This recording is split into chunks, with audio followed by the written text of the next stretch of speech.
Voici ce que fait le café à votre corps. Hello! Bienvenue sur cette chaîne YouTube Trésor Bien-être. J'espère que vous allez très bien. Je vous remercie pour votre soutien. Et pour ceux qui ne sont pas encore abonnés à cette chaîne, je vous invite également à le faire. Et surtout d'activer toutes vos notifications pour ne rien manquer de mes prochains contenus 100% naturels. Il est toujours bon que le café soit consommé avec modération.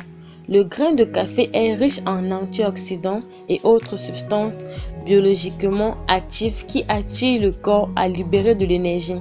De plus, il est unique par nature car il contient des minéraux, des sucres, des acides aminés et des vitamines B. Tous sont de grands alliés du métabolisme cellulaire. De plus, le café réduit les effets de la production d'adénosine dans notre corps, ralentit la sensation de sommeil, augmente la fréquence cardiaque et laisse le corps en alerte. C'est pourquoi, en revanche, sa consommation excessive peut être dangereuse pour l'organisme, car elle peut créer des scénarios opportuns de fatigue motrice et de crise d'angoisse. Le café peut aider le cerveau à fonctionner plus rapidement car il a des caractéristiques psychoactives, aide à stimuler le métabolisme, contribue à la libération de sérotonine, le neurotransmetteur du bien-être, améliore les performances lors de l'exercice, prévient l'apparition de la maladie d'Alzheimer et d'autres maladies dégénératives. Voici quelques effets du café sur votre santé et votre cerveau que vous adorerez savoir. De plus, à la fin, je vous indiquerai le nombre correct de tasses à boire par jour et la meilleure façon de faire du café. Boire du café sert à ce qui suit. En numéro 1, cela permet à lutter contre la fatigue. Parce qu'il est riche en caféine et en autres composés bioactifs, le café aide à combattre la fatigue, à améliorer la mémoire, la vigilance et la perception, ainsi qu'à augmenter la capacité de concentration pour affecter des tâches simples, l'audition et le temps de rétention visuelle, et une diminution de la somnolence. Cela aide également à augmenter le niveau d'énergie, car il favorise l'augmentation de certaines hormones qui aident à activer les neurones, étant nécessaire pour ingérer 75 mg de caféine, une tasse d'espresso au moins pour avoir ces effets. En numéro 2, évite la dépression. Une consommation modérée de caféine aide à prévenir la dépression car elle affecte positivement l'humeur, les performances cognitives en raison de son effet stimulant sur le système nerveux central.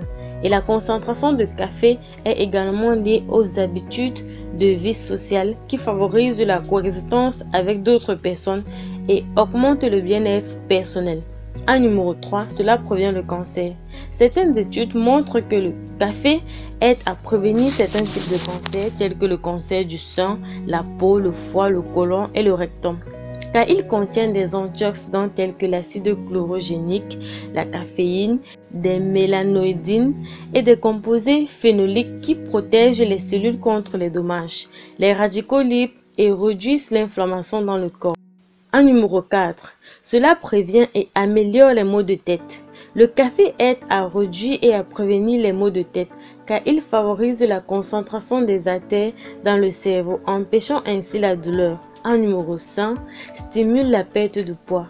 Certaines études montrent que la consommation de café favorise la perte de poids car il contient plusieurs substances actives qui peuvent affecter et stimuler le métabolisme, comme la caféine, la théobromine, l'acide chlorogénique et la théophylline. Ces composés bioactifs font dépenser plus de calories au corps et ça favorise donc la perte de poids. En numéro 6, améliore la résistance. La caféine augmente les niveaux d'adrénaline dans le sang, améliorant l'endurance et la coordination dans les sports de haute intensité tels que la course, la natation et autres. En numéro 7, protège le cœur.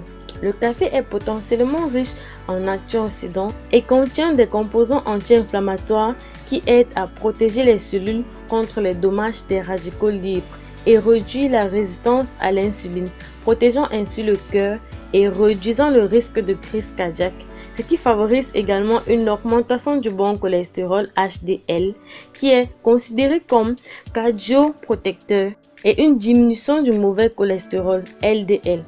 Et la meilleure façon de consommer le café est la suivante.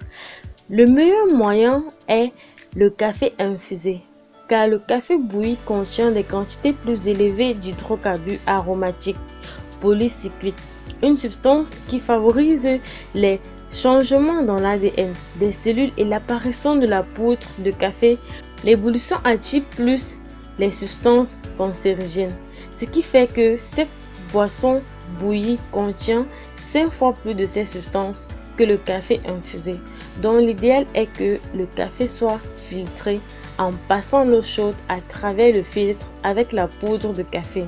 Car en plus des substances cancérigènes, le filtre élimine également la plupart des composés qui provoquent une augmentation du cholestérol. De plus, le café instantané ne présente pas de risque pour la santé et peut être consommé en quantité modérée pour éviter les insomnies et les palpitations cardiaques. Pour profiter de tous les bienfaits du café, essayez de planifier l'heure de la journée et la quantité de café à consommer à ces moments. Pour un adulte, la dose quotidienne recommandée est de 3 tasses jusqu'à 100 ml par jour. Pour assurer que le café est bénéfique, évitez de le prendre avant d'aller vous coucher, dans des situations qui impliquent du stress et de l'anxiété. J'espère que vous avez aimé ce genre de vidéo et si c'est le cas, partagez, likez et surtout n'oubliez pas de vous abonner à cette chaîne pour ne rien manquer de mes prochains contenus. On se dit dans une prochaine vidéo. Bye bye.